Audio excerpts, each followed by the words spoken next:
Hello and welcome to Talkin' Baseball. Bryce Harper playing with a bionic arm. Cardinals, what is you doing, baby? And Wander's pimping infield groundouts. We're pimping. Trevor Plouffe. David Mendelson.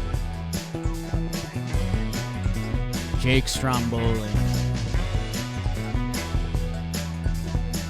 Hello and welcome to Talkin' Baseball, presented to you by SeatGeek. Make sure you use code TALKIN. First time you use it, you might save yourself $20. Trevor Plouffe coming live from Cali. I'm excited to see you. Trev, I've got good news for us. We've been figuring out, our Monday, Friday episodes. Can't touch every series. Going to highlight some guys. Hit the big topics. We've got some big topics today. It was a sweep week. I didn't mention that in the intro. My goodness. A lot of teams just got the business and probably don't want to be spoken about. And Trev, as this show evolutionizes, what? The Monday ep used to be just frothing at the mouth, like so much happens over the weekend. Can you believe this? Friday ep's got me jazzy because I think we're a little unhinged. And I think there's a lot of good stuff that I'm excited to talk to you about. Been coming for people on Fridays. Yes. How are you doing, Trevor? What are you talking about right now? You just came at me with that you didn't prep me for that whatsoever. None of it. I love Monday episodes. You love Friday episodes now? Is that what you're trying to say? I love them both, but Friday's got a new pizzazz to it, and it's a little Cinco de Mayo. Oops. Friday found its identity. Is today Friday? Today's Friday, baby. Oh, I thought today was I swear I was going into this show like it was Monday. That's what I'm saying, Trev. Okay, I feel great today. And we're all wearing black like it's a fucking funeral. Yeah. Are we about to Maybe it is for some of these teams. Maybe we will pronounce a team dead today since we're already in black. Might as well. Dressing up for a funeral today, boys. I didn't say that. We're going to be talking about military. Yes. We're going to be talking about sweeps, dead teams. Yeah. We're going to be talking about some pitchers that went off. Dodgers are rolling. Fucking Mookie Betts is a shortstop now. What is... I don't get it, man. It's nuts, Trev, that's... We talk about it. We talk about baseball. Mookie Betts is playing shortstop for the Dodgers. And when their shortstops are healthy. Having 3 for 5 games just for fun. You're not supposed to do that. He's like, yeah, I can fucking play shortstop. I'm good. Ian Happ, who just signed a nice extension. He's with John Boy Media. Came up as a versatile little third base, second base, corner outfield. He settled in the outfield. And I remember asking him, I was like, hey, man, do I still tell people you're an infield outfielder, in Hap? And he's like, no, I'm kind of good in the outfield, man. Once you head out, it's tough to head in. And Mookie could care less. I debuted I came up through the minor leagues as a shortstop. I debuted as a shortstop. They wouldn't let me play shortstop later in my career if the game depended on it. They would just forfeit the game, bro. That's how bad it was. And Mookie Betts is just coming in casually from the outfield and making it look good too. Yeah. I don't even know how we got here, but yeah, just thought about that. Because it's special. It's special. Trev, I think we get into it. Cardinals fans. Oh, golly. And we have a new friend with us helping us this week, but they're an old friend to you. Topps Bowman. That's right. I mean, those guys. You know their cards. And Trev, you've been on this early, and I can't believe this is part of it. Bowman baseball history dates back to 1948 when the first baseball card set from them was released following the end of World War II. It's a contemporary favorite. They got prospects. They've got studs. We have a video coming out. Jerry was here. Paxton, Canobio. Dalton snuck in there. And they've got a new crop of kids. Drew Jones, Trev. Get some of those cards. Jacob Berry, Spencer Jones, Justin Crawford, and more. Find the game's future stars in 2023 Bowman Baseball, available at your local hobby shops, retailers, and Tops.com, which there's a link in the description. And man, Trev, people know me. I had a box of cards growing up that it was just dig in, who are you, read the back, do it again. Where they've gotten to with baseball cards, some of the designs are sick. And I'm like, not that guy, but they're sick. You are that guy. I am that guy now. I don't know if you saw that. That was a rookie Evan Longoria Bowman card that he had signed for me. Yeah.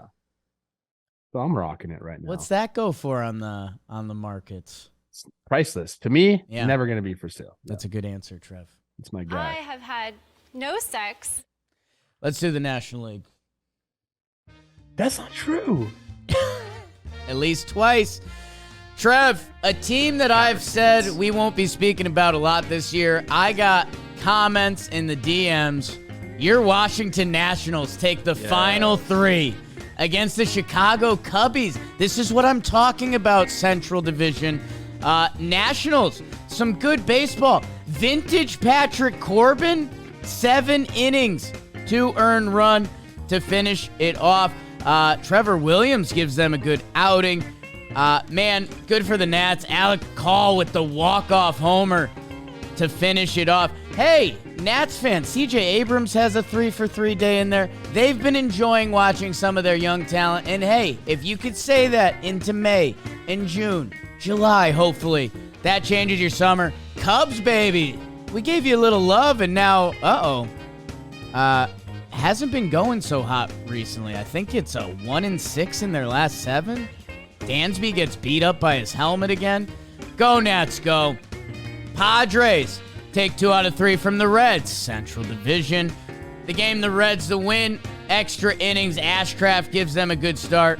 My guy Rake Fraley gets in the mix there. But Padres, dude, Soto, man, just 1 for 2, 3 walk game. Like, his stat lines are always so funky to me. Hopefully he's getting going for them. Trent Grisham had a big day. Seth Lugo finishes it off. Good for him, man. That makes me happy every time I see it.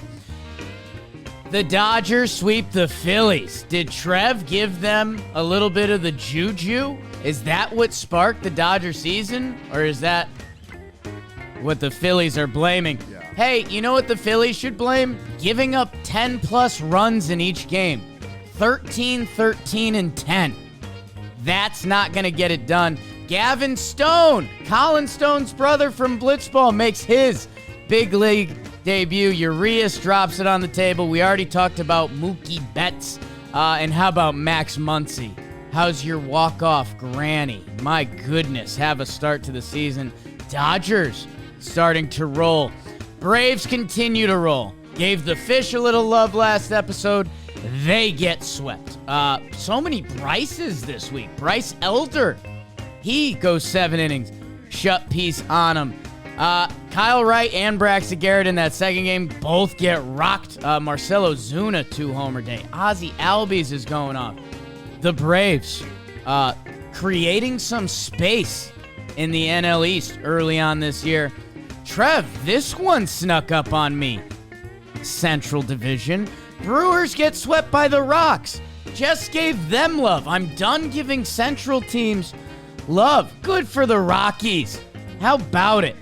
Elias Diaz. Jake, how's your bird? With a nice outing out of the pen. Crone, Bryant, that's who's got to get it done for them. Even young Zeke Tovar. Yelly has a good game in the last game.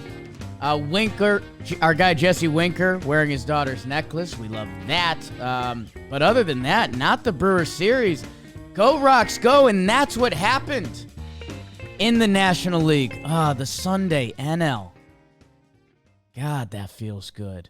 And it feels good to be a Braves fan, Trev. 22-10. Yep, all day. Jesus. That's what they do. And then it gets fishy. You didn't hear about the Mets yet. They're 500. They got swept. Go Tigers, go Central. Marlins are 16-16. Phillies, 2 games under 15-17. Nats 13-18, lurking. The Pirates are 20-12. Haven't gotten to them yet. Swept Brewers, swept 18-13. Cubs lost their last 3, 15 and 16 to go under 500. Reds 13 and 18. Cardinals haven't gotten to them yet. Swept 10 and 22. Dodgers, Trev, it's laughable. 19 and 13. There they are. Felt like a stumbling April for them. D-backs 17 and 14, Padres 17 and 15, Giants 13 and 17, and Rockies 12 and 20. In the National League, Trev, I think we should hit the series you were at because we talked a little bit about it midweek. And, I mean, Dodgers are starting to go. We accidentally stumbled into Mookie. I guess anything else you got from that stadium or for the Dodgers as they start to go. Yeah, we have some pretty big topics around the league here. One of them being, Bryce Harper coming back from TJ surgery, the fastest ever to come back from it. I think that's the record. Saw that somewhere, which is really funny because now we can famously call him a fast healer. Wow. Which is great. Can we, though? Because he's playing with a robot arm. I don't know if he's healed. This is actually funny because apparently they're not going to grant him more time to put that thing on. He can't wear it when he hits. He just has to wear it when he runs the bases because, look, he's got to dive back on pickoff attempt, stuff like that. They want to make sure he's okay. So I actually had a conversation with the Phillies first base coach, my guy. And we were talking before the game. He's like, dude, I don't know what I'm going to do. He's like, I think I have to wear that and then get it on him as quick as possible because we don't have time. And we were sitting there. It was me and Figgy and then Aaron Bates, who's the assistant hitting coach of the Dodgers. We're all standing together before the game. And, he was saying, why don't you just keep him on first base, like Little League style, the first 2 pitches, just have him stand on first base, ready to go instead of taking a lead so he can put it on. But they literally had no idea what they were going to do with it. So now it's like a race to put this thing on, which is pretty funny. Crazy. This pitch clock, for all the good it's done, and I think it has been very good for the game, there are some instances where we could just have a little bit of fucking feel with it, and apparently that is not allowed. Manfred has come down or whoever is the decision maker on this and said, no, get your thing on in the right amount of time, and that's it. So I thought that was pretty funny because they're still trying to work that out. The logistics of his bionic arm, they're trying to figure out. It's been my thing from the start, right? If umpires have a little bit of feel and then you see Drew Maggi getting his first at bat, he gets a pitch violation. Bryce Harper trying to attach his arm to have one of our biggest stars of the game be able to play. He's wearing a Iron Man arm, and we're like, hey, what are the Phillies? If Bryce gets on, is the batter going to have to step out every first use pitch? His timeout? I don't know. Use his timeout instantly. So, hey, they'll figure that out. And shout out, Bryce goes 0 for his first game, and you're like, oh, base, I don't know. Next game, 3 for 3, 2 walks. Yeah, so, I was at one of the games, and if you look at the series, you mentioned the Dodgers scored, 10-plus runs each game. They're relentless, dude. That's what it seemed like to me. When you watch the Dodgers, it's they might score a few in the first, early on in the game, but they're coming for that bullpen. It's almost like an old school mentality where it's hey, let's get this starter out of here. And they don't always think that way. They just bang no matter what. But in this series, it just felt hey, as soon as we get that guy out of there, let's go continue to score runs. It just keeps coming. And if you're the opposing team playing them, it's very difficult, man. That puts so much pressure on your offense, not to mention, your pitching staff understanding that they have to navigate through that lineup. But it's a different guy, too. It's Max Muncy doing it. It's Mookie Betts leading off the game. It's Freddie Freeman just lumped up there at the top of the lineup. Then you got these rookies at the bottom doing their thing. Outman and Vargas. I saw Vargas hit 2 doubles. He looked great. Or that might have been against the Cardinals. I don't know. Vargas had was that during the Phillies? He had a big game the final day of the series. I know you weren't at that game, but he did have, if that's what you're thinking of. I saw him play a couple of different times this homestand. And yeah, man, it's just their offense goes. And it's a different guy. And we constantly talk about the Dodgers' ability to have guys come up and perform, and it's the same thing this year. The same thing. We were worried about their depth, worried about Luck's not being there. Okay, now we got to play some young guys. Is Outman going to be the real deal, or is this just a flash in the pan from last year at spring training? No, man. The guy's gone off and did it. We gave him a freaking pedal. Yeah. And all JM Media, John Boy Media team. This is a team that won't quit. The Phillies are a good baseball team, but the Dodgers look like they were on a different level than them during this series. Yeah, I guess I'm not worried for the Phillies. They dug a little hole to start the year. They dug out of it. Bryce Harper's back for you. You lost the series on the West Coast to the Dodgers. East Coast teams going west always kind of sucks. Like, hey, Dodgers are really good. And Trev, I think I've had a theory developing that I think you just pushed me over the ledge with the Dodgers, because seeing their bottom four of their lineup yesterday, Outman and Vargas. Outman's been one of the best players in the league. Vargas, 363 on base percentage. We've talked about his story a little bit. David Peralta, who got off to a slow start, but, go look at the Baseball Reference. Like, that dude's played a lot of good baseball and may have more in after a tough April. Your 9-hitter's Chris Taylor. Like, look at what the Rays are doing. Look at what the Dodgers are doing. Look at the Orioles. I think that pitching has gotten to such a high standard with all the everything we've talked about, velo and being able to add a pitch in one bullpen and everything. I think the value of having a deep lineup is more important in baseball than maybe it's ever been, because nobody's coming out of the bullpen that you're licking your chops anymore. The last guy in the bullpen throws 95 and is kind of wild. And it's like, okay, like, if you're a good hitter, you can deal with that. And it's one of my biggest fears with my Yankees right now. And if you look at the teams that are going, they don't have zeros in their lineup.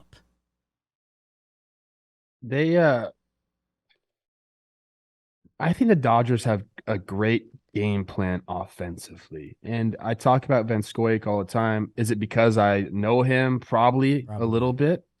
But because I, went to him for an entire offseason, I understand the way his mind works.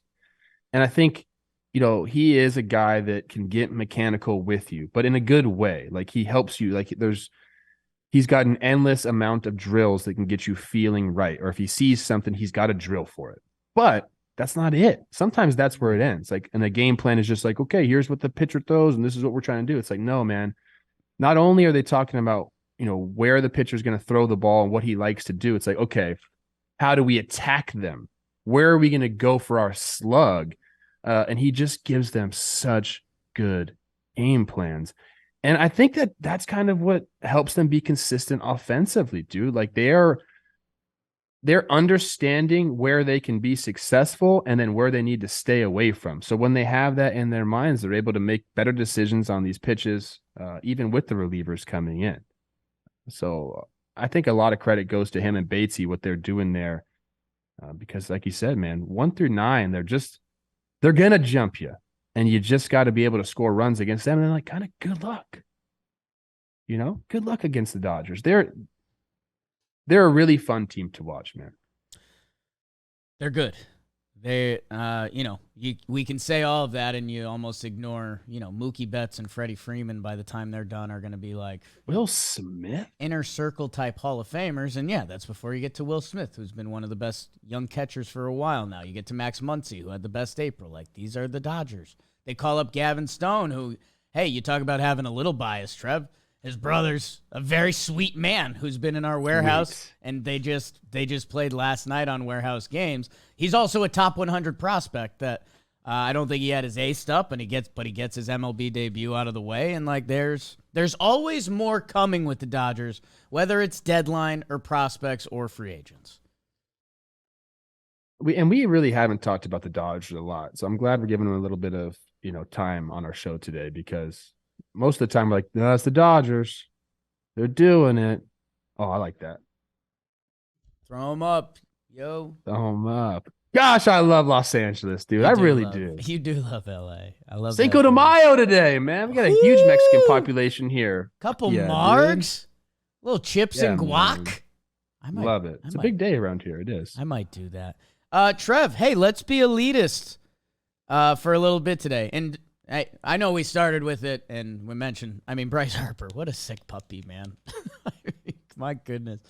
To be able hold on. I want to go back to that because Trev, I want to ask you quick, like, is that just like I'm the guy and I'm calling my like, has that been what he's done? Like, as long as the doctor fucking clears me, I'm playing. Yes.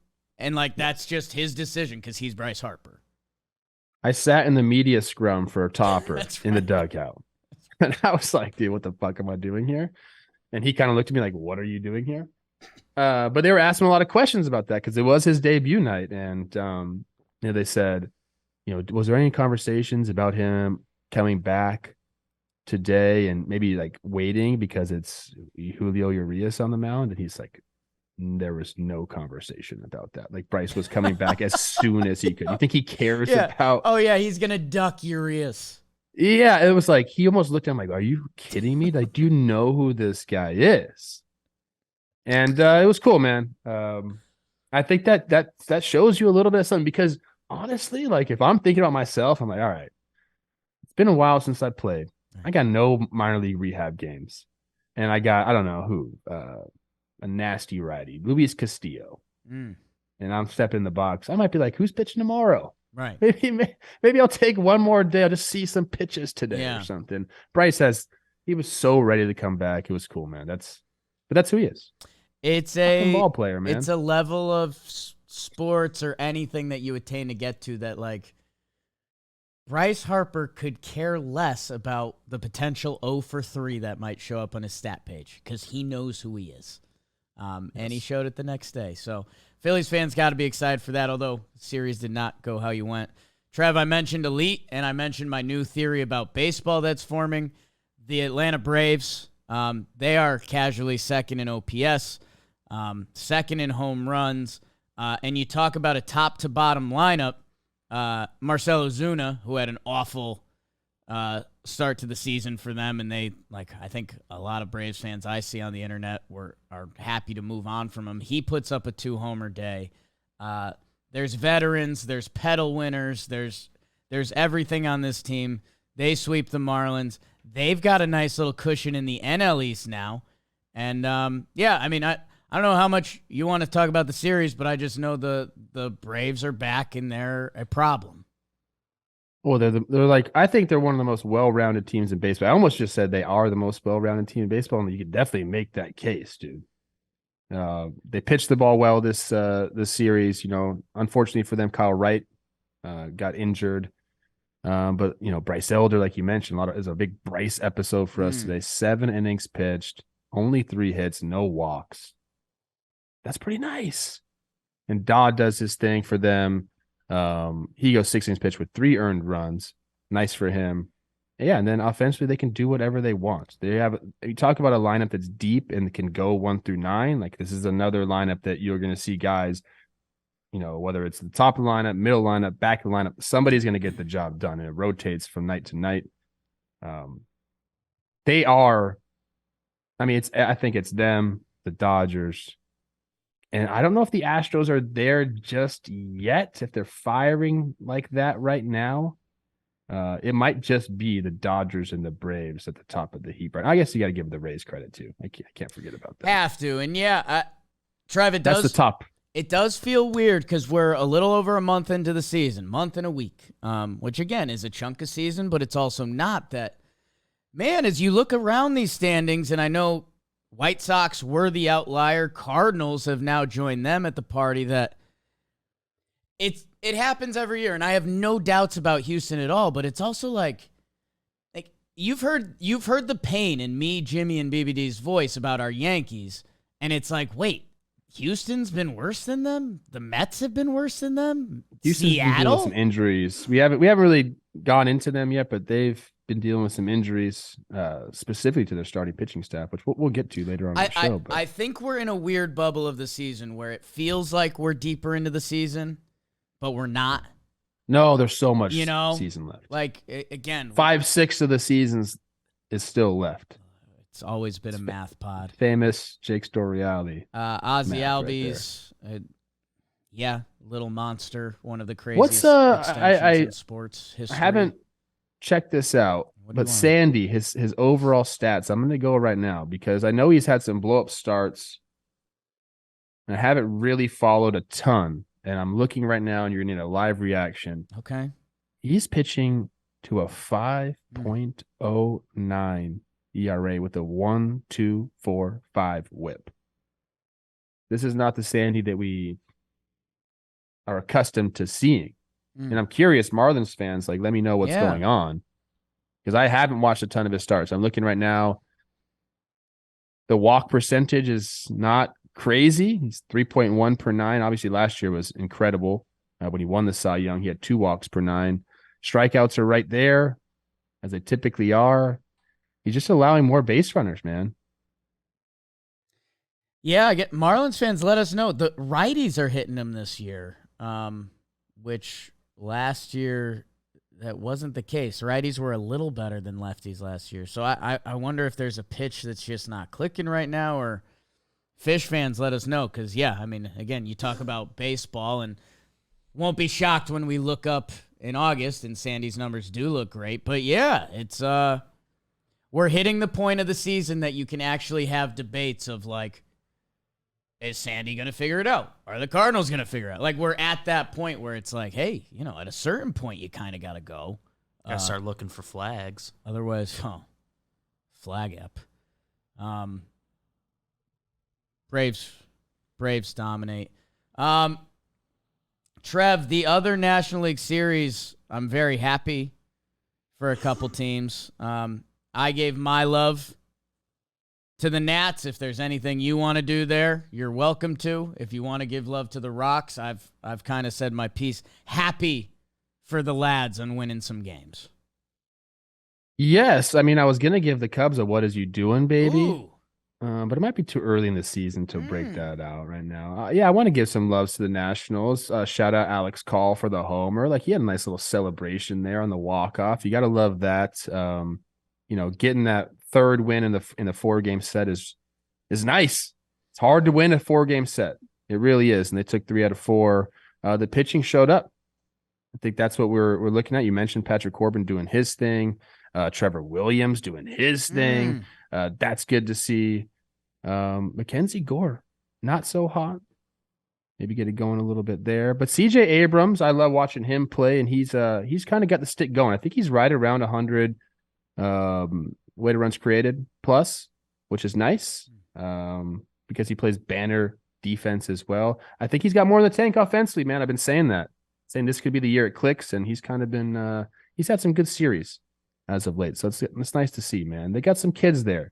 Said that in the beginning of the season. Like, you're not going to win a lot of games this year, Nationals fans, but you are going to have some fun players to watch. And I think that's what we saw this series.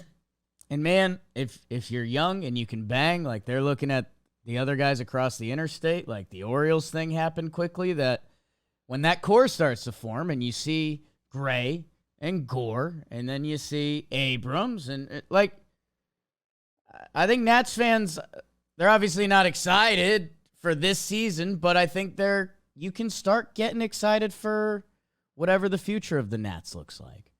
I said weighted runs created plus for CJ Abrams. I meant OPS plus. I'm stupid. It's all right. Canceled. Cancel me. I'm so dumb. You want any rocks? You got the Rocks, bro. I love the Rocks. That's kind of a Brewers. What is you doing, baby? Yeah, that's I'm not giving them out yet. Well, you know what? And Trev, we do this almost every year. Guess what? The Rockies are going to be fine at home this year because they play in a weird world where even their bad years, they're 500 at home. So I know you're the Brewers, and this sucks, and you're a Brewers fan, and you punch your pillow, and you're right, too. That's kind of baseball. They were coming back in that first game, but the Rockies at home are literally a different team. And, hey, talk about young hope. Ezekiel Tovar playing shortstop. I know they're excited about him, and if he could put up some more big days at the office, that future of Rockies baseball you can start dreaming about. Shout out Padres, 3 good starts out of their starters. That's something that, we typically haven't said about them. Yeah. In this young season. Snell goes 6 innings pitched with 3 earned runs. 6 innings pitched for him is basically a complete game. And he was on the mic, which is Oh my God, dude. get the guy on the mic as much as you can. He's one of my favorite players in baseball, one of the best personalities in baseball. If you're around him, if you know him at all, he'll love this dude. When he was If there's a midweek and we don't He have was so something good. lined up, let's get Snell. he'd be great. He's electric. He's the best. Without So without trying to be electric, he is electric. he's got it all. He really does. Like he's just like this kid who's happens to be really good at baseball, and he's funny, and he's got life figured out, man. Michael Wacha, nice start. Seth Lugo, nice start. Yeah, Trev, I was gonna segue. Padres big series against the Dodgers this weekend. That's what I was gonna segue us out with. Dodgers Padres this weekend. I just got juiced up for that. Cinco de Mayo. Oh baby. In San Diego, the margs are flowing, the tacos are flowing down there. Oh my God, Should you I might drive down there? Yeah. I might. Shout out to Hassan Kim too, because I believe he played second base, shortstop, and third base. I don't know if it was all this series, but he's like one of the best defenders in all of baseball, and they just casually have this guy just kind of sprinkling her around the field. And Trev, I was alluding to it last episode. They win those 2 Mexico City games. They've now won 4 out of their last 5.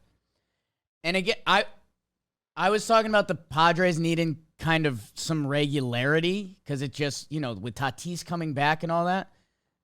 This was the first time that Tatis, Soto, and Machado all played in a game in San Diego. Like, how nuts is that? So as they keep checking those little boxes, like, make your team normal. Having all of these superstars, make it normal. Get on a little, win this Dodgers series, and I think the Padres go. That being said, we could so easily be here Monday and, Dodgers did it. It's a good series because the Dodgers are coming off this incredible homestand. You mentioned the Padres have been kind of going as of late since the Mexico series. Juan Soto still hitting 227, but OBP approaching 400. It's crazy. Slug not there yet. Have we had a brawl yet this year? We've had some dugout emptying stuff, yes. I'm not saying it's this series, although if I had to bet DraftKings, maybe it would be. I think we get a brawl this weekend. I don't think you can bet on that. I think it's this time of year. I think someone came at me because we were at Yankee Stadium and you and I were back in the suite and benches I thought cleared. Yeah. Because everyone was going nuts in the stadium. But I guess it was just some chirping. So I got to apologize for that. Thank you for your apology, Trev. I don't know why I just said that. Yeah. That's not important at all. For sure weird. Why don't you go download MLB 9 innings? Don't think you can brawl in there.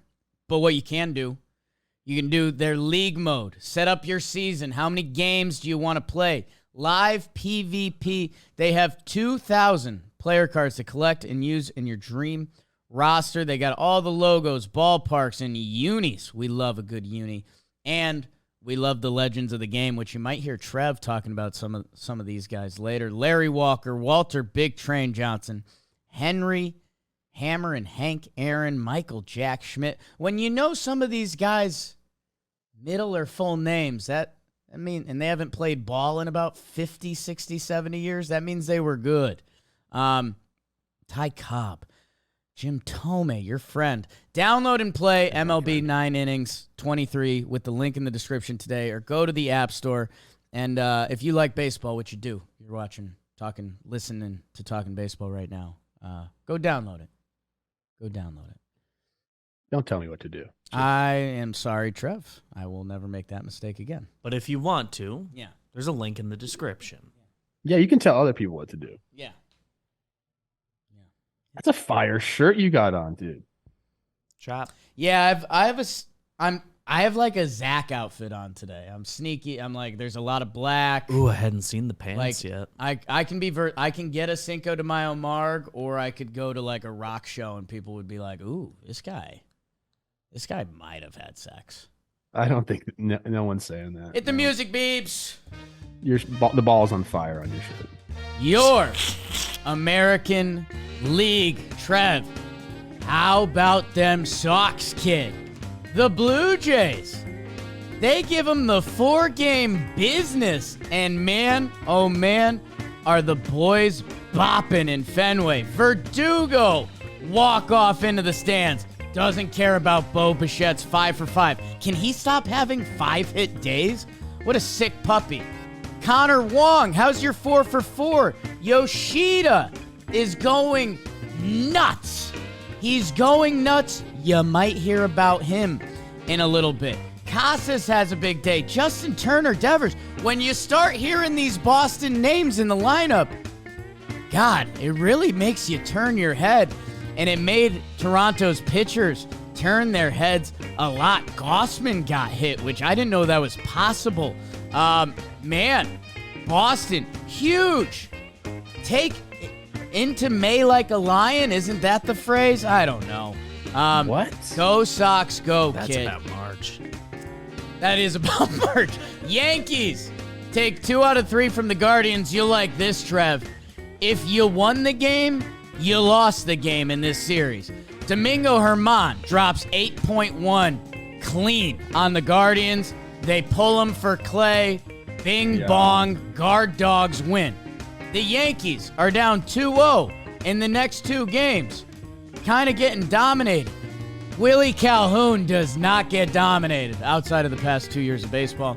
He has a couple big days. Volpe, the Yanks win the final one in extras. Harrison Bader came back and then got slide tackled by IKF. It was a clown show. Yanks win 2 games. Exciting. White Sox win their first series of the year. Happy Cinco de Drinko. It was against, oh no. It was against the Twins. He pitched great, though. He did pitch fine. Hot Joe Ryan did pitch fine. I'm happy for the White Sox, man.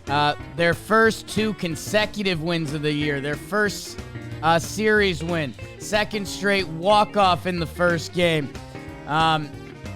Eloy with a big RBI single in the second game.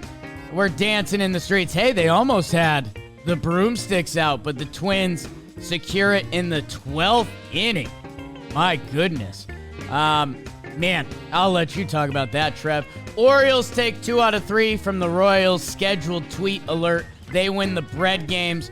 Although, how about Zach Greinke still casually dropping 5 shutty whenever he wants to do it? Outside of that, Mountcastle and Rushman, man, a lot of letters in those last names. A lot of RBI and runs scored, too. Santander, Urias, and you know Adam Frazier did it on the final game. Look at Vinny Pasquantino's stat page. He's doing special things. Orioles take 2 out of 3 from the Royals. The Mariners sweep. Let's go, Seattle. Let's go, Seattle. It's Oakland. Don't care. It's 3 wins. We had the Miller off. How's your rookie that throws cheese in the first game? That was ridiculous. Logan Gilbert and JP Sears go toe-to-toe, but Seattle comes back in that one. AJ Pollock and your guy George Kirby. Trev, how good is George Kirby? It's the best I've ever seen in my life. He's got to be the best. I think he served in the military, too. Probably. Seattle sweeps. That's what happened in the American League. Trev, your AL standings as we sit here today. The Tampa Bay Rays, coming off their undefeated April, are still 26-6. The Orioles are 21-10. The Red Sox, kid, 19-14. Wow. Toronto is 18-14. They get jumped by the Sox. Toronto is now a 4th place team. The Yankees bringing up the rear at 17-15. Insanity. The Twins are 18-14. Everyone else is under 500. Guardians 14 and 17. Tigers 13 and 17. Make a move. Half game back of second place in the Central. White Sox 10 and 22. Royals Rangers are 18 and 12. Your Angels are 18 and 14. Houston 16 and 15. Seattle switched that reverse at 15 and 16. Oakland only 2 teams in baseball that don't have 10 wins yet. Royals at 8, Athletics at 6. Cardinals real close. Yeah, them and the White Sox on the cusp. Trevor Plouffe, your American League where you spent so many good years playing baseball, dominating pitchers. Let's start with my Sox because they just bashed for 4 games against a really good baseball team. And look at that. At this early part of the season, I say this a lot. If you're around 500 or you're hovering, and then you have that kind of go week or a go series, now the Red Sox are feeling good, Trevor. Okay, this is like kind of what we expected out of the Red Sox. We said this team can bang. If things line up correctly, they can hit. Now, the starting pitching, that's going to be an issue for them. It is. Like, they're not going to have guys going 6-7 strong. They're just not. So we know they revamped the bullpen. Is it going to hold up throughout the year?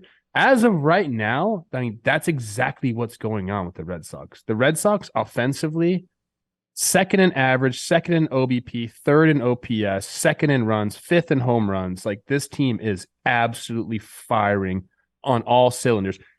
You're going to talk about Yoshida. He doesn't like Yoshi. You're going to talk about Yoshida at the end of this program.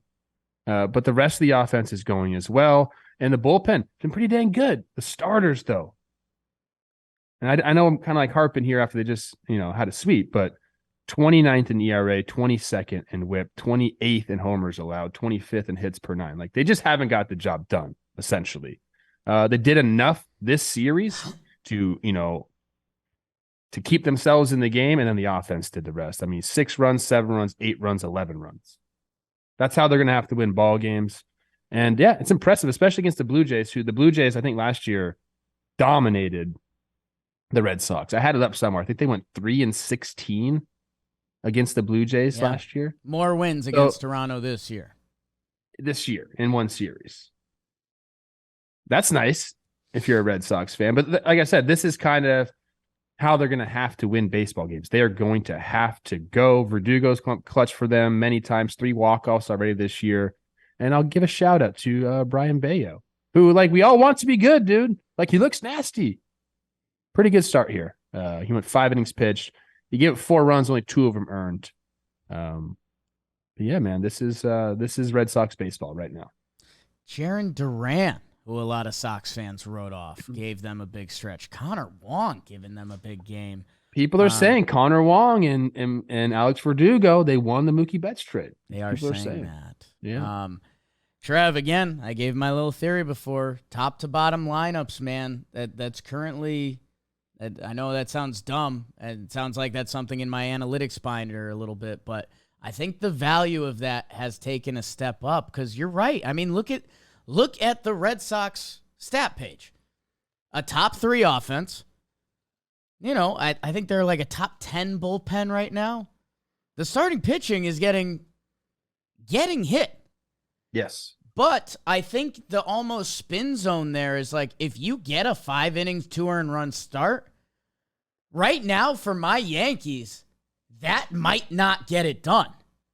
If you're the Red Sox, you start, you can throw your backup bullpen because you're already going to have a 7 on the board. Like, it's going to be interesting to see how sustainable it is. But they're still missing bodies. Like Adam Duvall, remember how good he was? And he's out with the wrist. Adalberto Mondesi was supposed to be a piece for them. He's yet to play. Trevor Story. Whitlock got hurt recently. Paxton, that if they stay in it, guess what? At the deadline, finding an ace is always impossible in baseball. We talk about that too much for how realistic it is. But remember when, like, Quintana got traded to the Cardinals Jordan last Montgomery. year. Jordan Montgomery, like you can find a rental or a piece that, they can give you 2 months of 5 innings, 2 earned runs that, again, for this team could help it be special. So, Sox kid. Blue Jays. They're going to need to do that. They're going to need to find some starting pitching help because this isn't sustainable. It's just not. It's taxing true. your bullpen Right. and having to put up that amount of runs per game is not sustainable. But like you said, you can find some guys that can help, and you don't need an ace. You don't. No. Like you need guys that can just go deep in the game and keep the game within reach. If you have an offense like this, if Bayo gives you 5 and 2, Kluber's gonna mix those in. Like, Sox go on a tough little road trip at Philly, at Atlanta. I guess it's only a 5-gamer, with some off days though. So that's you start to realize the importance of off days the more and more you sink your teeth into baseball. My goodness, Trev, it's a grind, dude. Nothing better than a night out before the off day. Oh, that's what I say. Just a nice dinner with a bottle of red. That's all. Dinner, maybe. Keep it classy. You know what? Let's get a second bottle. Okay, yeah. You know what? Off day tomorrow. We're having good conversation. Gibby's rolling right now. You know what? Stop. Because this is the only thing I miss about baseball, playing baseball, is show dinners, bro. Yeah. Like, let me go out with the boys to the nicest restaurant. You love a good dinner. Put us in the back, and let's get that California red flowing a little bit. I get a text from Trevor. It's about 72 hours every time right before I see him, and he's like, "Where can we get a good dinner this time?" It's just clockwork. We're gonna go to that restaurant. Let's go. Eventually. I tried to get you to go there at 10:45 for a nice pasta. Probably should have went.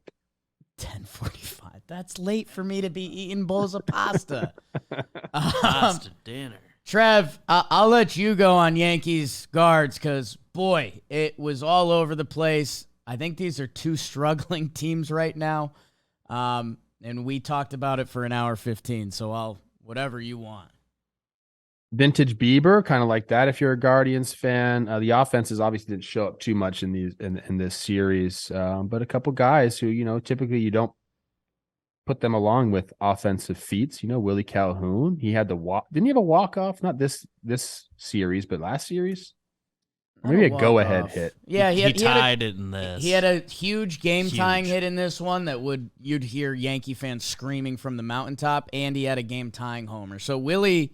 the kids are hot on him because his WAR the past 3 years is the worst of any baseball player. Yes. The Yankees are adamant he can hit. I think he's got a little bit in that bat. It's what can the Yankees tap in? Have you seen the butter knife on him last 28 plate appearances? No. Oh, give it to me. 346 batting average, 357 OBP, 577 slug, 934 OPS. 28 plate appearances. That's 8 games, 7 starts for him. That was his calling card. He was a Dodgers prospect, I believe. Then he was with the Phillies. Your Rangers. And now here. Rangers. That's he had a Dodgers period. Yeah. So look, or Giants period. I think guys like that maybe aren't ready for everyday roles, they can still get hot and they can give you something. Obviously, he's doing there. Trevi coming off the bench and giving the walk-off single. That's always nice to see. Yeah. Chris Rose not happy with his Guardians so far. I'll tell you that right now. I'll be talking with him straight after this. Not happy with him. Trev, I mean, the Yanks wanted to lose these games. Yes. The fact they got 2 is pretty nuts, so I understand Chris Rose's emotions there. You want to tell me what happened with your Twins? They got beat by a better team, or is that what you're saying? The offense didn't really show up in game 1. And Kopech shut him down. Joe Ryan looked really, really good. And then game 2, Louis Varland, who's kind of like, a depth back of like a 6th starter, 7th starter for them. That they call upon him with Melee out. Or what did I just say? Melee. Molly. Jesus Christ. Thinking about fighting. Probably should figure that out since I'm going to be on the side instead. Sometimes when you just get off the sheet and I'm looking at the name, I'm like, oh man. Anyways, they jumped Varland a little bit in that game and weren't able to, come back. Tim Anderson back for the White Sox. Got to mention Hello. that. Is that going to change things for them? And then in the final game, they were down. Correa hits a homer off Giolito, and then Buxton ties it up in the 8th with a homer, and then they just kind of went wild in that 12th inning. But dude, they had some. The White Sox had some chances in that game to win it, and they just couldn't push across a run there in the extras. We kept walking the bases loaded. Like, I think it was it Swanson? I'm trying to look who it was right now. Doesn't have him listed. He just came in and shut them down. Bases loaded. I think he got 3 strikeouts in a row and was able to prolong the game, and the Twins ended up doing it. So they held off the sweep, thank goodness. But they're fine. This is just one little series. The White Sox were coming in a little bit hot after that Andrew Vaughn walk-off. They got the walk-off in game 2, or game 1, excuse me. Benintendi did it. So I'm not worried about this at all. Yeah, I don't think you should be. White Sox, little road trip. Cincinnati, Kansas City. Win some games. Change the mood of your season. But they're dead. Who's dead? White Sox, man. Okay. It was Stewart. Why do I say Swanson? Stewart, I'm sorry. yeah. I'm all over. I'm seeing so many names on my page right now. You're an emotional guy. Son of a gun. Please don't use that language. The Twins bullpen right there. They went Duran, Lopez, Stewart, Pagan, and Moran. And they were just absolutely lights out. Moran? I think it's Moran. Havani Moran. Like, oh, Moran. Excuse my freaking pronunciations right now. French Trev out here today. It's Moran. Moran. I like this Moran out of the bullpen. Orioles, MASH, scheduled tweet, Mountcastle, Rushman, Henderson. You might hear more about these guys the next, 10 years, I guess. I think the final real AL storyline, which again, I don't think there's much of a dive, but Seattle sweeps and they needed it. They were sitting there at 12-16. I guess my last award was like, hey, go Seattle. And this is the first step. Mariners fans have been telling us about their 8 starting pitching staff depth. Yeah. And you don't believe them until you see him. They brought up our guy Bryce, and he looks the absolute part. I wish that more teams had pitching depth like the Mariners do. It's very nice to see. And look, take care of business against the A's. You have to. That pitcher speech sounded like reek. Everyone they bring up is good. Are you kidding me? Know what I like here? There's a good note from Dalton. The bullpen extended its scoreless streak to 16 innings. That's the kind of thing that can change a team's dynamic. We talk about it with the old Royals or whenever a bullpen's hot nowadays. When you know you got outs coming back there, that's a really good feeling. When you got a couple at bat, when you got 3 innings coming up and you know your pen's going to throw up zeros and you just need to push a couple across, teams feed off that. So I wonder if that can be a big part of what gets the Mariners going. And I believe Munoz has been hurt, so Sewald's kind of stepped in at the back end. So they're like down a guy. Yeah, he's been hurt. Yeah. They're down a guy and still being able to do this. Yeah. Brash with that fucking slider. What the hell is that thing? Illegal. It's a blitz ball. It is a blitz ball. Trevor, we have some big IL topics, so I think we gotta hit it. Hit it, baby. Interleague play Giants. Cibido Gigantes versus the Houston Astros, and the Giants take 2 out of 3, and they get some pitching performances. DeScalfani, 8 shut piece against the Astros, and then bad day to be a worm, Trev. Logan Webb and Framber Valdez, 1-2 in ground ball rate on that final day. They both perform, but the Giants get the win. Joey Bart, there you are, friend. Tyro Estrada, all JM teamer, getting it done. Houston, again, hey? Not worried, but got to start winning games. They've had the injury bug. Sneaky. The Tigers sweep the Mets? What? Jolly Olive.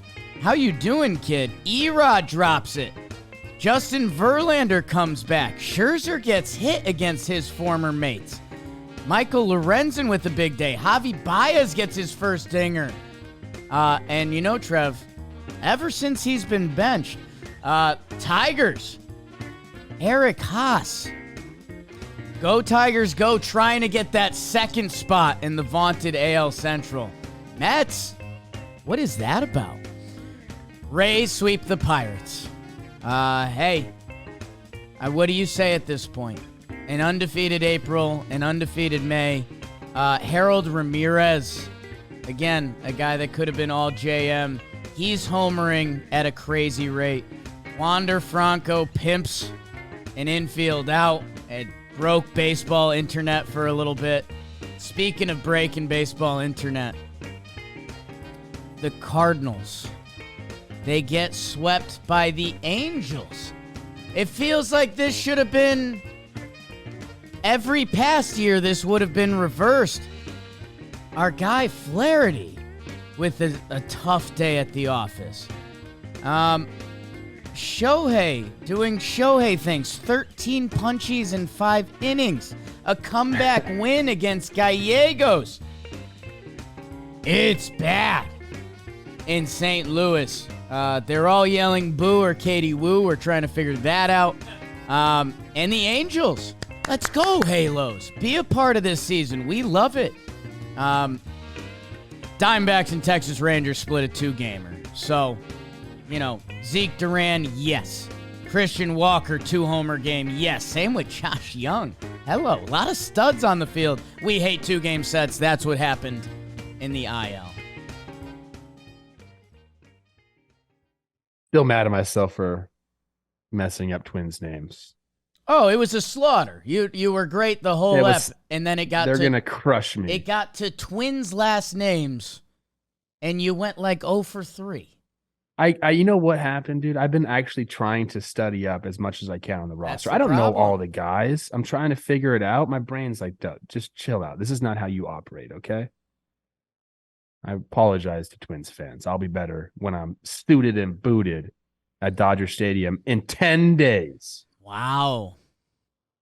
Trev, Which I got my suits back and I got to freaking get them refit because they a little tight. They took in a little too much, bro. Like, you know, let me breathe a little bit. In the right places? Olivia gave me compliments, but she like doesn't compliment me that much. Right. So when she does it, it has a very impactful way about it. So I was pretty excited about that. She said I look great. That's huge, Trev. It's massive for the program. Where are we starting, Pot? Where we dropping? Remember that? Fortnite? Remember Fortnite? I love Fork Knife. Never played it, but I was a spotter. Let's do the fucking Rays. They're incredible. They sweep the Pirates, who had been one of the best teams in baseball. I, opened it up to our office and who's actually drinking Pirates Kool-Aid. I'm not doing any of that. They've been incredible, and the Rays swept them, and they don't care about anything. Harold Ramirez has like as many homers as he had all of last year. Wander Frank. Let's talk about the pimped play, Trev, because you have more ground than me to stand on as a show guy. A lot of people needed to have a harsh take on this either way, so I will let you go. Do you want me to give like the take where the internet doesn't roast me, or do you want me to give my actual thoughts on it? Give your actual thoughts, because I have actual thoughts too. He shouldn't be doing that. Like, that's the truth. I'm sorry, bro. And you know what? Yeah. This is what happened. And like, it does happen from time to time. How many ground balls do you think Wander Franco's taken in his life?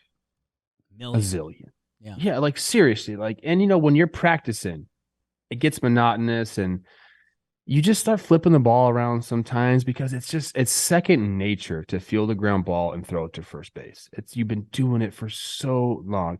I guarantee, he does some stuff like this pregame or just like when he's taking his grounders, whenever it may be. Like, and I think at this point of the game, it was kind of, I don't know what the score was at this point. Was it 8-1 or something like that?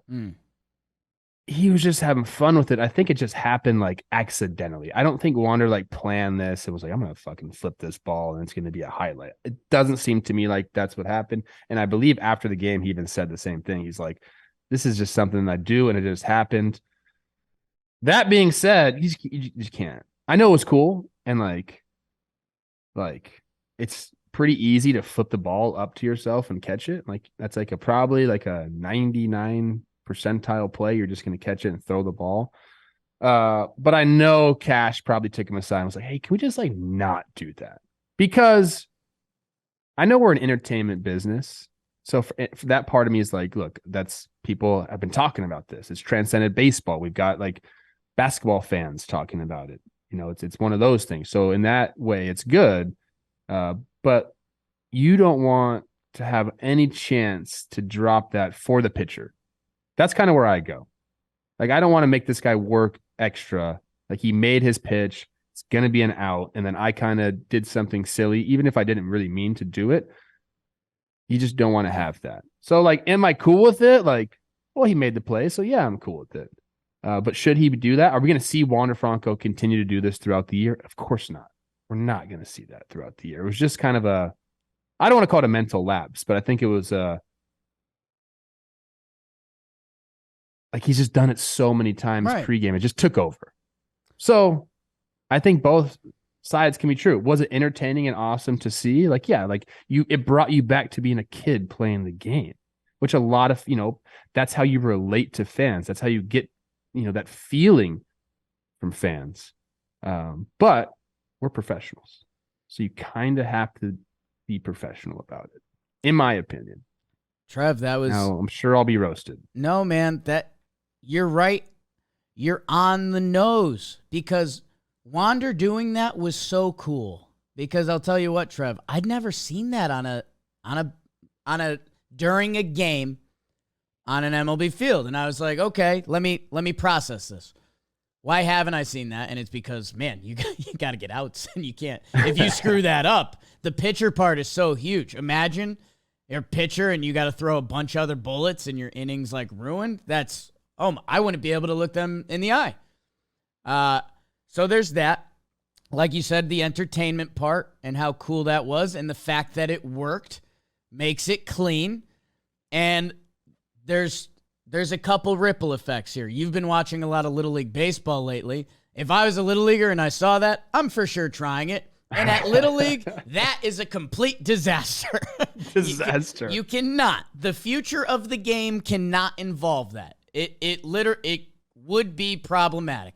Here and there, if a guy busted out, because Trev, that's the other part. This has kind of been happening, except the ball toss, right? Like, if there's a hot shot at you and you snag it, guess what guys do? They take a couple steps. They pop the mitt a little bit. They let the crowd know how cleanly they just fielded that. And because it was so hard hit that they're easily going to get the runner out, we just ain't seen a guy toss the ball up. So there's two things that either need to happen. A, this does become Wander's signature move, and it's like known as the Wander, and he does it 3 times a season. Or it doesn't continue. And I think that's where people would be surprised. Because a couple times here and there, yes, it'll be fun, and it'll be, oh my God, like our guy did it. If this becomes a regular thing, I'll tell you when it stops. The first time a guy spikes it, and that pitcher's got to throw 30 more bullets, because that sucks. Kevin Cash, like, he's a funny dude, but at the same time, he's pretty freaking old school. Yeah. He's like the manager of like one of the most new school teams. So there's this juxtaposition there. I know he was just like, oh my gosh, how am I going to handle this? Like, he's got to be cool about it, but I know he didn't like it. But you know what? When I start to really break it down, it's not too far off from like a guy using his glove to flip the ball when he should just use his hand. You know, like, oh, hey, it's cool. I'll just fucking do this. Like, it's along the same lines as that. I don't know. I've said my piece on it. I think it's cool. Are all of my kids going to start to try it? Yes. Yes. And are we 2-9-1 and probably shouldn't be doing that? Yes. We should not. We should not do that. Let's score some runs, Snakes. Walls, Rosarena, Yandy. They're 20. No, I mean, look, hey, Pittsburgh came into town 20-0 when the Rays score first. Pittsburgh came into town and had a buzzsaw thrown at them. And we talked about, oh, hey, the Rays, hey, they're going to go through a gauntlet this month, starting with the Pirates. Pirates, 20-win team. See ya. They swept them. They pitched. They hit. They did silly shit on the field. This is Rays baseball. They're opening up the upper deck for my Yanks. Trev, I will put this out there. If the Yankees win one game this 3-game set, I will be happy. Sing the song by Pharrell. Go. 'Cause I'm happy and I'm gonna go to Tampa, get our shit pushed in. Cardinals, Trev, unfortunately, the story's not the same, so I don't know what you need to say. Say it. I'm not. Say it. You asked me to say it. Because guess what? I don't believe in the Central at all yet. Brewers just got swept by the Rockies. Cubs just lost their final 3 games to the Nats. Like, it's a fucking mental hurdle to not quit on the Cardinals, and I probably should, and Cardinals fans want me to. I'm not there yet. I would pray. And I know shit like this doesn't really happen. But if you're a Cardinals fan and you woke up to the trade news, whether it's one of your depth outfielders or another piece, they need a shake, man. I know that doesn't happen as much as we, the fans, like it to, but shake it up, Taylor Swift. I like Taylor Swift. I agree. I mean, this is like almost like a no-brainer for me. You have a logjam of outfielders. Fucking let's go. First, let's talk about the Angels a little bit, because Angels fans are like, will get all over us. Why are you talking about the Cardinals? We swept them. Right. I know that's what they're going to say. Patrick Sandoval, you're a dog, bro. Dog. You brought it from last year to the WBC. Now you're doing it this year. Love watching you throw the ball. You got it in you. Right here, there's just like a little puppy. And it's growing into a big dog. Shohei, fuck, man. What more can we say about this guy? 13 Ks and 5? Why not? He also went 3 for 5 in the game with a double. This one had it all. Renifo is playing really well. We had the Gallegos come in, try to shut the game down, and they come back and that was the game that kind of might have broke the Cardinals right there. Trout it was Lamb with the tying homer, Trout with the go-ahead homer, then Shohei doubles and Rendon doubles, and it's like, whoa, what just happened? Because Gallegos has been so good. So good. Like the best reliever the Cardinals have had in April.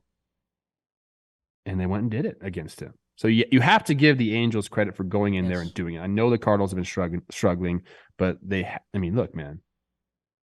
They went and won 3 games on the road. Big time. But Cardinals aspect of it. It's interesting, man, because I sat and I gave 8 minutes of my life to watching an Ollie Marmol post-game press conference after that. And I've kind of given him shit this year for the way he handled the Tyler O'Neill situation. Right. And I do feel like there's a little bit of, he's a young dude. He's 36 years old. Yeah. Like he's in a clubhouse and he's got to demand, like, I don't want to say demand respect. I think he has respect. He's been in that organization for a long time. But I feel like at some times it almost comes off as he's trying to be the top dog with the way he talks in his press conferences. when I don't know if that's necessarily the right way to go in a clubhouse that has a bunch of veterans like this. When Arenado or Goldschmidt or Waino could look at him and kind of give him the, like, I'm the captain now, dude. I think there has to just be a working relation, a mutual respect. And I'm not saying there isn't that, because I'm not in the clubhouse and I don't know.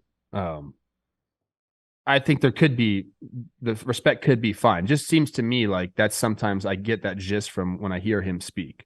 But he had this 8-minute press conference and he was just talking about the season. And he's like, no one's more frustrated than we are. And we are working as hard as we can. Both the players and the coaching staff, we're hitting extra.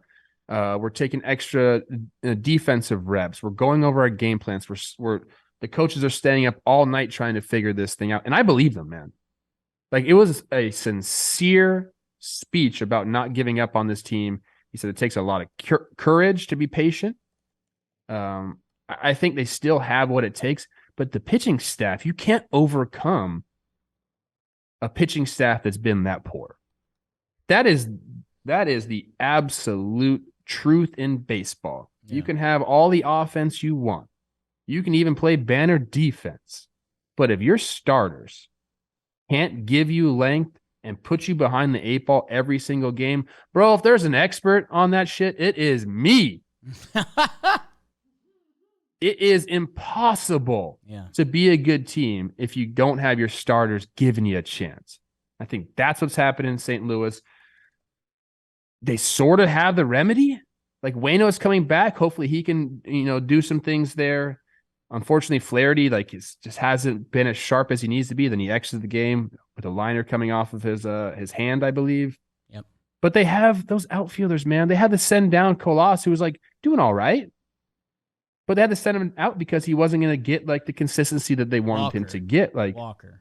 Who did I say? Colas is for the White Sox. My gosh. Yeah. I mean, White Sox and Cardinals are in the same boat right now. So Jordan had to send Jordan Walker out because of that. Well, let's figure out who we want or who can bring back the best pitcher, and I know it's Cinco de Mayo today, and I know trades don't usually happen this early, but let's kick the tires on it, bro. Because this season can get away from you quickly, and it's. I'm not pronouncing him dead because, like you mentioned, the Central is not exactly the best division in baseball right now, so there is an opportunity for them to come back. But they got to do something, man. And I was talking about Ollie Marmol, and I kind of got sideways. He defended his decision to go to Gallegos in that game when he had Helsley. I think Helsley got 1 out in the 7th. 6 pitches through the 8th. He could have brought him back out, but he defended Gallegos. He's been one of the better relievers we've had. He did. This is the one thing that gets me a little weird about him. He goes, he's been our best reliever, even better than Helsley in April. Why do you have to say that? Yeah. You don't have to mention that. Yeah. But I like the interview. The passion was there. I don't know. I just watched it and I wanted to say that because I have been giving him some shit, and I think that was a pretty passionate, and I liked the interview. Passionate interview, and I liked it. And Trev, there's a lot of teams that are, the Mets, who we need to mention briefly in a minute, are 500. Houston is kind of floating. There's a lot of teams that are still in hover mode. The first manager different here. The first manager that got mentioned this whole episode was Oli Marmol. And is that because they're losing? Is that because of their starting pitching? Is that because of the play on the field? Is it because of the Tyler O'Neill thing? I don't know, but he gets mentioned, and they win some series, get Waino back. If I'm being incredibly rude and someone who's not a Cardinals fan and someone who talks about baseball, I mean, Yadier shows up one day, there's a trade, and we go, all right, boys, let's run it. I mean, that's the movie version. I don't know, man. I cannot believe where they are at. They're in the bottom third in every meaningful category in starting pitching. And that's not Marmol. Trev, Justin Verlander is back. Could have been a headline. It's kind of not. It was a fine outing, 5 innings, 2 earned run, and he's on the field, and he's healthy, good. Scherzer gets rocked. Mets get swept. They're 500. Tigers. You got to give the Tigers some credit. I mean, you jumped Scherzer, who, his fastball velocity was down. The spin was down a little bit. Do with that what you will. He said he approached the game the exact same way as far as the way he uses rosin and stuff. So he didn't think that was a factor in it. So they go off against him. They jump Verlander in the first inning for 2, and then Erod takes it the rest of the way. I mean, yeah, what is their record since Javi Baez got benched? Can you look that up, Beavers? I think we have it by the end of the show. Do we have that? Undefeated, kind of like the Rays? Yeah, maybe. Sure. Holy snikes. That's definitely the reason, obviously. Bench your player with the biggest contract. Well, Miggy, but that's managing. That's A.J. Hinch. The Mets have been able to kind of stay afloat before this series. Now they're kind of, it looks a little bit different. They're getting their guys back, but is that going to be enough? It probably is. I'm still very high on these Mets. You know who's going to be in attendance for tonight's Mets game? Jolly Olive. My sweet Jessica. Oh. So is she riding the Amtrak with Jolly to Nationals Park? Don't say riding. She'll be at the game. Cheering on the ball. So I would just mark it down. If the Mets get hot now, I would label that. Does Jess celebrate Cinco de Mayo? I feel like she'd be a Cinco de Mayo girl. Jess, there's no need for you to talk about her today. Wait, who are the Mets playing right now? She loves Cinco. The Rocks. Oh, are the in Rocks. Town. So Kelsey's in town. So they don't. Okay. Girl gang at the game. I think that's it, Trev. We're running. We're running hot. Was there any other top? I feel like there's some other topics we wanted to talk about. Tigers, happy for you. Let's talk some more Tigers. Take second in the Central. Make Chris Rose lose his mind. Angels, I know you guys wanted more love because you swept. You did the good thing, right? Matt Tice stepping in behind the dish.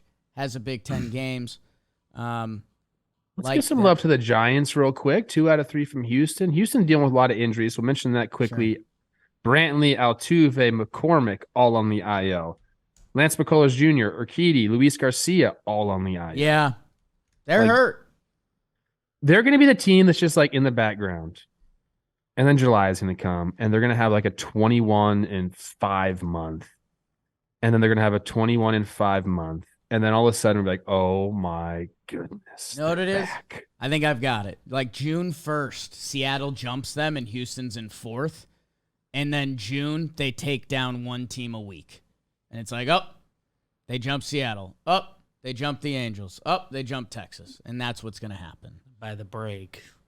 They'll be some really good starting pitching efforts by the Giants. Stripling goes 5 innings pitched, 2 runs. Discofani goes 8 innings, shutty. Beautiful. And then also Logan Webb goes 7 2/3 with 2 runs. He mentioned the whole team had diarrhea. Yeah. So that's always good. Shitty situation. Late night Lamont doing it. Mauricio Dubon. Yeah. Oh, am I supposed to shut up? You giving him? Oh no, I was saying. I was feeling it in my loins. Okay. Trev, you mentioned some of the other just big topics from around. Brandon Pfaadt, another one of the big pitchers making their debuts for my Snakes. Mm-hmm. We mentioned Bryce Miller before for Seattle. So we, got to see some young future arms come up this week. And also, I think the final thing that I got to tell you what, Immaculate Innings don't do much for me. But we had one and they're super rare. They don't do much for you? I guess in my head, it's kind of the cycle argument. In my head, a 3-pitch inning would be the coolest thing you could do. Okay. If you got each batter on 1 pitch, Disagree. I think that's cooler than an immaculate inning. Now, does an immaculate, let me ask you this, because I'm not sure what the standards are. Does it have to be 3 strikeouts? No. It doesn't. Are you sure? Let's double check. My immaculate inning is 9 strikes in a row, 3 strikeouts. Let's strike 3 ground balls at the end. That does. So he did strike out all 3. Does an immaculate inning. Wikipedia says an immaculate inning occurs in baseball when a pitcher strikes out all 3 batters he faces in one inning using the minimum number of pitches, 9. Then I'm sorry. That is really cool, and I'm sorry, Colin Holderman. Like, I thought you could get a ground ball on the last pitch, and that counts as an immaculate inning. Okay. But if it's... Yes, that's very cool. And I guess you know what threw me off? Like, you can foul off the first couple pitches or something, and it counts as a strike. But I guess that's fine, and I don't care. So, yeah, this is cool. My bad. Baseball. Now you're on it. I'm glad we talked about it. I do agree it doesn't give me as much like juice as it like should. I understand like how rare it actually is because there's like however many opportunities a game for it to happen, and it doesn't. Just doesn't. But I wish it did give me a little more juice. Colin Holderman. Second half of the show as I have to do baseball today in 26 minutes. Trev, you know what else has a little juice? Lightbox and their lab-grown. Mother's Day, people. Is it next 2 weekends? Yeah, a week from this Sunday. Week from Sunday. Get it together. Running out of time. Bring it back to me. I found you. Do you say laboratory or laboratory? Because I feel like people can say both. You can say. I didn't know those were interchangeable. I don't think they are. I thought a laboratory was something else. And Lightbox is something else with their lab-grown diamonds. You'll love. With pricing, you'll understand. That's the important part here, people. The studs, like this show, brilliant necklaces. Make mom happy. How about that? There's a marketing campaign. Make your mom happy. Make your spouse happy. Skip the socks. Be the MVP of Mother's Day. Promo code TalkinBaseball10. 10% off your purchase. You're listening right now. You have not gotten your mother a Mother's Day gift. That hits your core, doesn't it? Click the link. TalkinBaseball10. 10% off your purchase. Trevor Plouffe. Who do you love more, your mother or Jess? Standout performances. Standout performances brought to us by Lightbox. Trev, I'll let you go first. Answer my question. No chance, Pop. Do people know what Erod has done for the Tigers this year? Do people know? They sure don't. He started 7 games. Just take a guess at his ERA. Don't look. Take a guess. 1-1-1. Close. 1.81. Are you kidding me? Let's go. Do people not know? He's got a .7 whip. This guy has absolutely brought it. He's almost at a 2 WAR for baseball reference purposes. Sheesh. And in this game, I mentioned it a little bit before already, 8 innings pitched, only 2 hits and 1 walk, no earned runs, and 9 Ks. He said, Verlander, cool, bro. You're back. My offense is going to hit 2 homers off you in the first inning, and I'm going to shut your offense out. How does that feel? He's been doing it all year long, and sheesh, we don't talk about the Tigers a lot. No. We don't. No. We want to. I want to. Erod's making us talk, and I love that. Shout out Eduardo Rodriguez. Man, you've been going for quite some time. How much time you got in this show right now? Right? He's going to have 8 years after this. Tigers fans, awesome. So happy for you guys. Why don't you guys cover your ears for 1 second? Erod back to Boston? Erod to the Cardinals? What? What? I'm just saying, if the deadline comes around, Erod's contract doesn't look too bad compared to the numbers starting pitchers get. This guy went to the Tigers. He literally went missing for a little bit. Tigers, I hope you're in the dance. I hope the young studs go nuts. If you're not, a little reunion. If Erod pitches like this for the Red Sox, you're looking at 25 wins. So, good for Erod and good for Tigers fans for now. Good standout, Trev. I was eyeing him. And then I decided to theme up with you because we're boys. And I'll go with another lefty stud, a guy that, again, could be talked about most episodes, could be talked about most of his starts. Julio Urias drops it on the table yet again. Drops what? 7 innings pitched, 1 hit, 1 walk, 10 strikeouts. He's 26 years old, Trevor.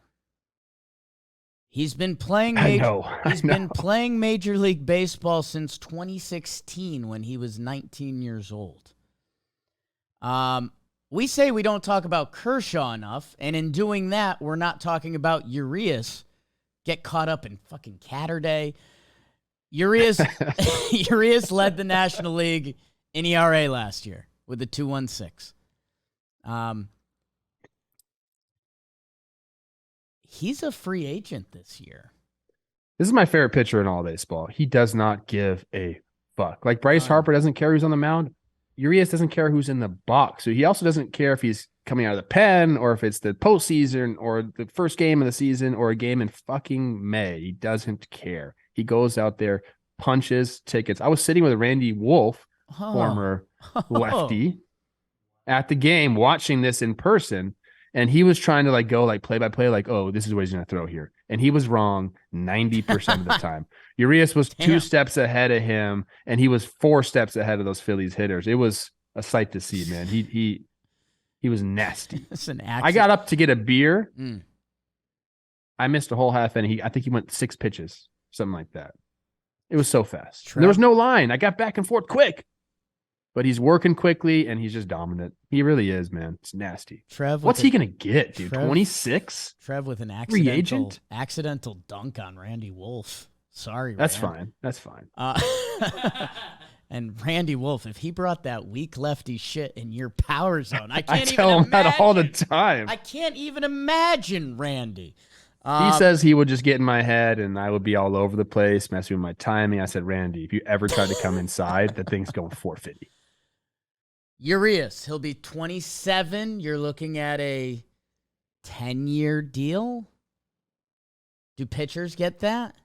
8-year deal? I think, that more in line with 7 to 30 8. You get just giant 6. And then he'll just get another deal at 35 a year? What's 8 times 35? You're the math guy, Beebs. 8 times 280. 35. Trev? You make it baseball contracts. Is that right? Yeah. Fuck yeah. 280. Give me 280 for Urias. Shout out Teddy got 98% on his math test. Gets it from me, apparently. 9 years, same rate would be 315. So maybe the 3 sticks out to him and he pushes. Give me the for 3. That. Why not? Whoever gives him the 9th. It's going to be a lot. And Randy Wolf has a massive house. Just want to let everyone know that. Okay. Like that, Randy. Trev, there was a lot of guys that missed out on standouts. Bo Bichette, Domingo, Led Zeppelin was listed. A bunch of Braves. But can you tell me who is truly Dirt nasties on fuego? That means I'm on fire, baby. Like Waco. Shout out Simon Rex. I think he's in a new movie I just saw. You and him would have a good time. Confirmed. Renaissance Man. I think we might. Yeah, we get some trouble. I'll tell you that much right now. All right, for the series, we mentioned him earlier. Marcelo Zuna goes 6 for 13, 3 bombs, 6 ribbies, 2 walks. That's 3 games against Miami. LA Dodger infielder / outfielder Mookie Betts, 7 for 13. He had a double, a homer. He had 7 ribbies and a walk. That was against the Phillies. Christian Walker, your guy for the Snakes, 4 for 9. 3 of those hits, 3 of the 4 homers, 6 ribbies and a walk. That was in 2 games. That's nice against Texas. We didn't even talk about that series. Our apologies.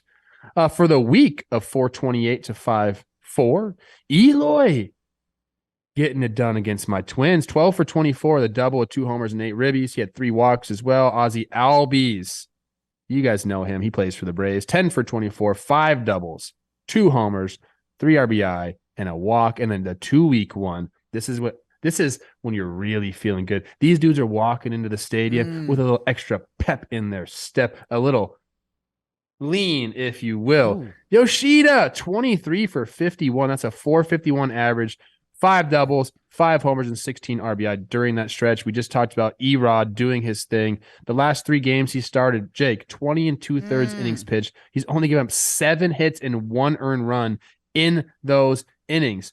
And he's got a 20-3 strikeout to walk ratio. My goodness, talk about dealing. Carlos Estevez, I believe he's closing games out for the 7 saves Angels this now. year. Yep.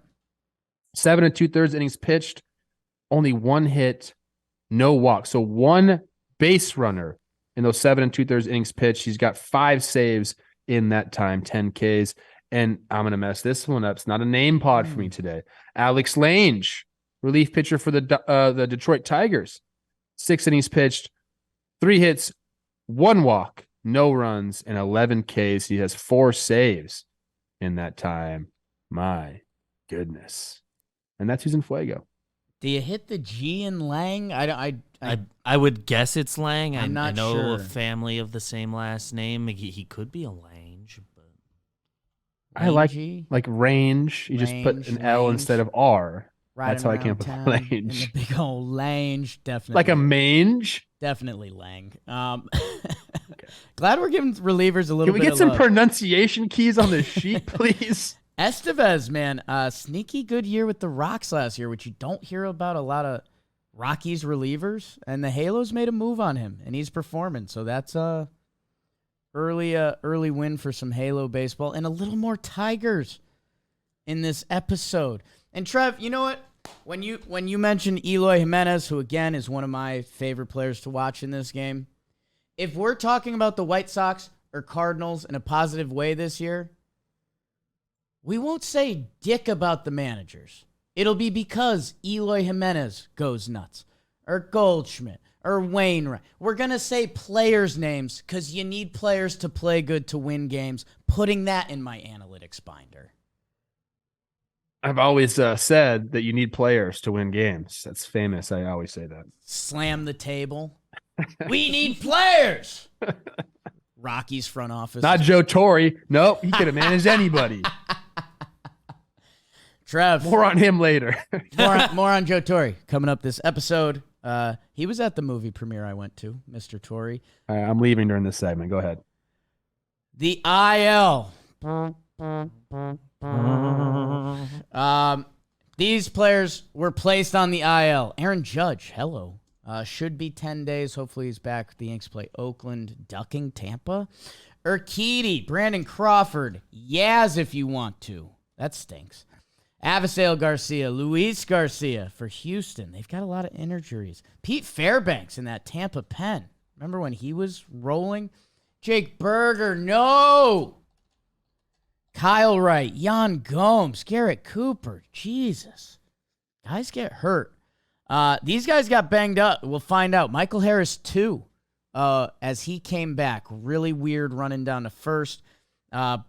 Bader and Peraza get hurt on back-to-back plays, basically. Nolan Gorman, who had been playing well. Ronald Acuna Jr., watch out. I don't want him banged up. You mentioned Flash got hit in the hand by a liner. Hope he's okay. People call him Flash. Nobody, what are you talking I don't know. John Flaherty is called Flash, so in my head, I think that's an interchangeable Flaherty name. Jack Flaherty, the Joker, Joe Randa. Vince Velasquez, banged up. He was having a hot start. But this is what I like, Trev. You know who's back? Bryce Harper. Justin Verlander. Tim Anderson. Harrison Bader. And Jamison Tyone. Well, didn't Bader leave again? He left, but it was raining. IKF slid into him, and they were just like, all right, let's... He got a full body into his neck, and they got scared. You're off the field, kid. Okay. He should be all right. And Trev, for now, the highlight of everyone's weekend. Awards! Brought to you by the DraftKings Sportsbook. Baseball is in full swing. You already know it. Missed my same game parlay last night, or just my parlay. It wasn't the same game.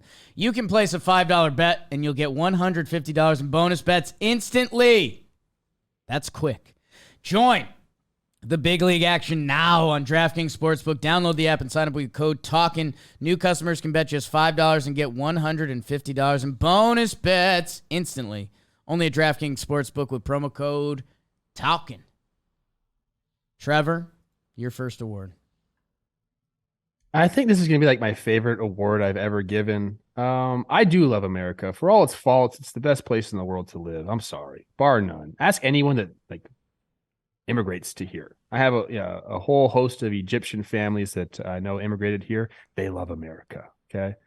One of the reasons that I love America so much is our big old naval warships. Woo! And we are bringing another one into the fold, and this one is named the USS Cooperstown. Now, I don't have like a funny name for this one because I'm pretty serious about it.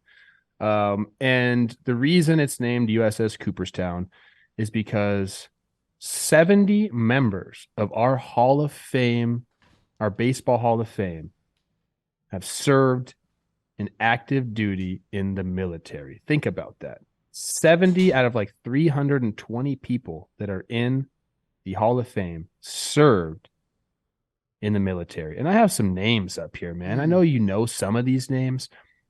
I didn't know this. We had a guy serve in the Civil War that also played baseball. What's up, Morgan Bulkley?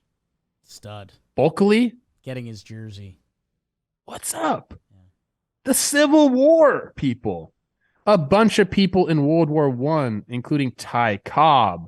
You might be familiar with him.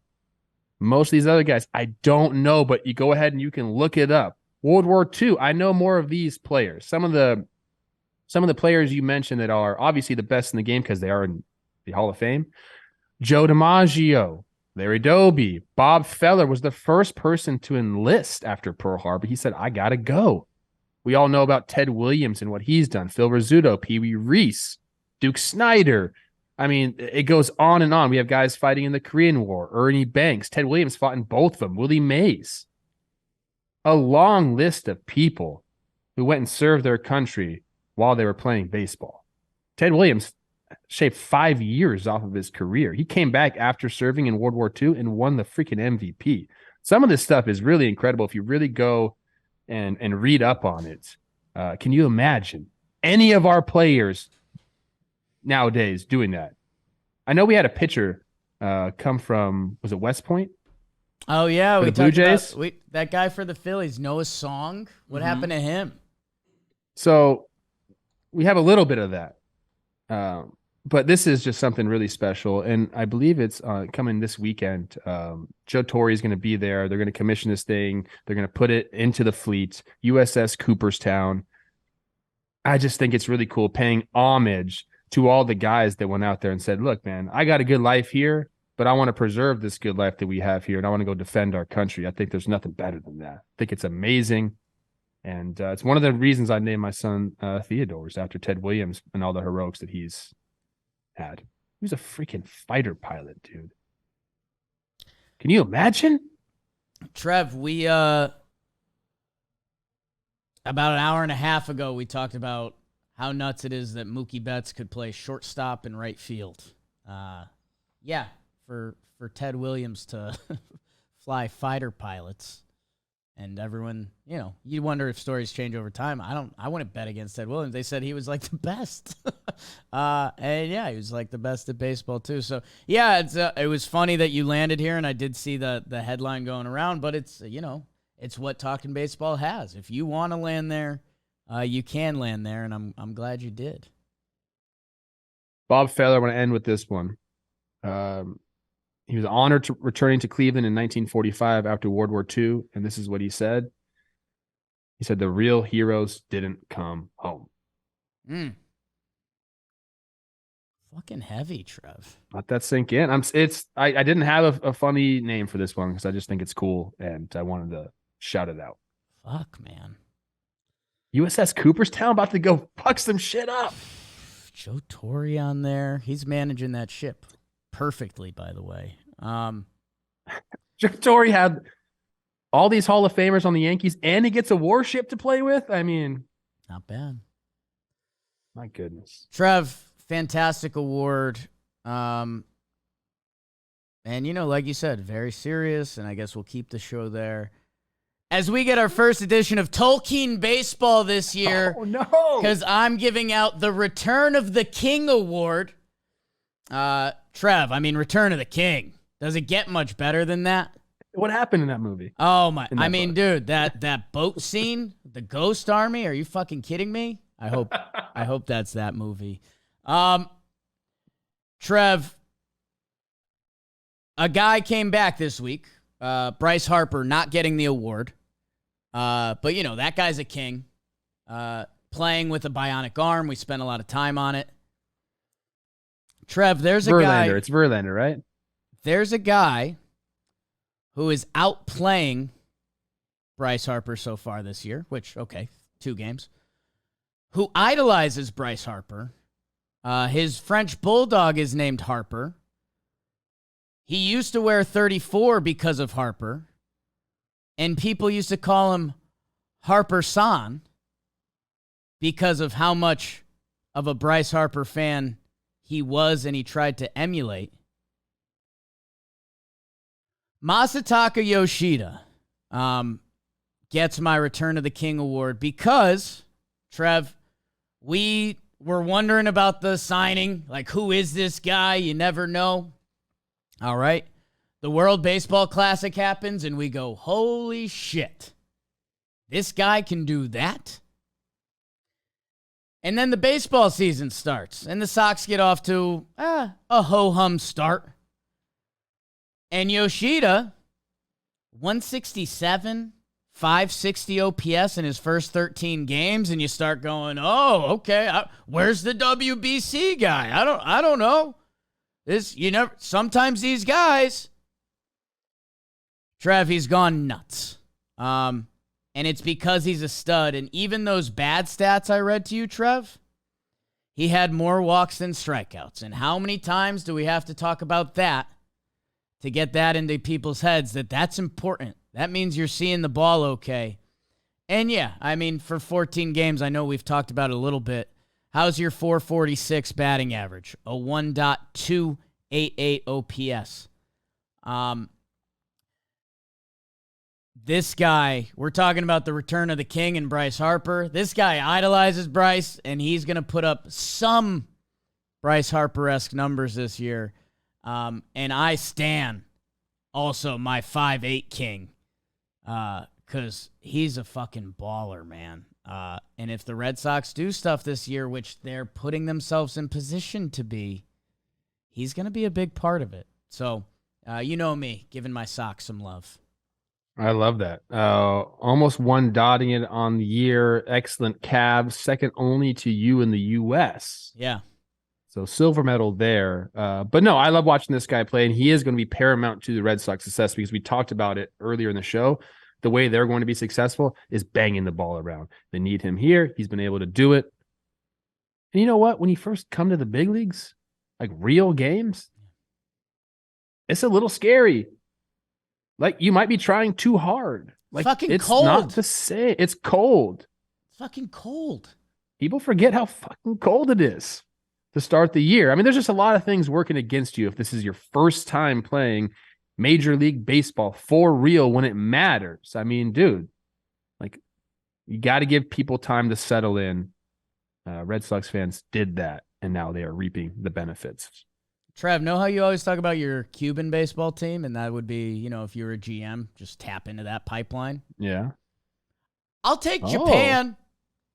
Okay. I'll take Japan. I know there was a stigma, and hey, there's always going to be some guys that work more than others, but since 2018, some of the names I could read you. Ohtani, yep. Seiya Suzuki, he's been playing just fine. Yoshida, Senga. Their bell curve has changed. There's a couple guys that aren't, people didn't have the highest expectations for Fuji in the A's this year. But guess what? There's a ton of American players that aren't hitting their expectations this year either. So you lost me at bell curve, bro. End the show. I'm putting my chips all in. Go check out Trevor Plouffe on Baseball Today and wherever they serve the finest tacos and margs. in San Diego tonight. My backyard. My backyard Yeah, tonight. that's About true. to fire that All right, thing so up. go to Trev's backyard. Chick sucks. Sick sucks. Enjoy your weekend, everyone. Viva la Mexico! Huge Monday up coming. I feel it. Urias. Brawl. From Culiacan. We're all this weekend, that's Put right. my chips in. Brawl. You don't want brawls. I don't want it. It's that point of the year. I put you in a chokehold. I'll tell you that much right now. Whoa. Tampa?